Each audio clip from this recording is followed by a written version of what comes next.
খুঁটিনাটি রান্নাবাটি কুকিং চ্যানেলে আমি সুইটি আবারও চলে এলাম আপনাদের কাছে নতুন একটা আলুর দমের রেসিপি নিয়ে। সাথে থাকছে মাখানার টুইস্ট। এই জন্য প্রথমেই আমি মাখানাগুলোকে একটুখানি ফ্রাই করে নেব। তাই কড়াইয়ে দিয়ে দিলাম একটুখানি ঘি। ঘি মোটামুটি গরম হয়ে গেছে। এরপর মাখানাগুলোকে দিয়ে দিলাম। অল্প একটু নাড়াচাড়া করে বেশ কিছুক্ষণ ভেজে নিচ্ছি। দেখুন মাখানাগুলো বেশ শক্ত শক্তভাবে ভাজা হয়ে গেছে, ঘিটাও সম্পূর্ণভাবে টেনে নিয়েছে। এরপর চলুন একটা মিহি পেস্ট বানিয়ে নিই।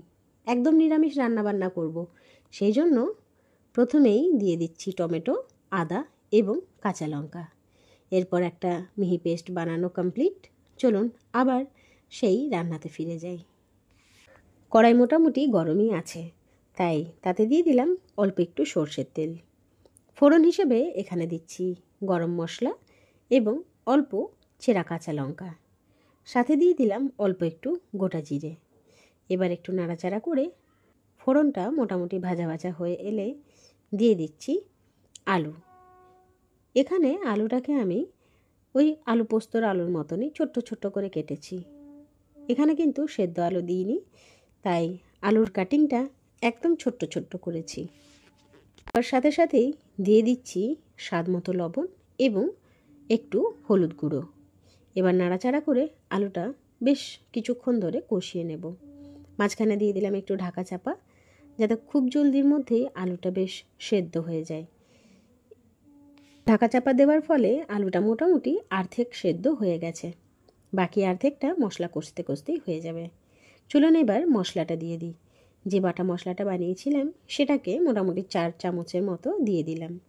সাথে দিয়ে দিচ্ছি একটু কালারের জন্য লাল লঙ্কার গুঁড়ো।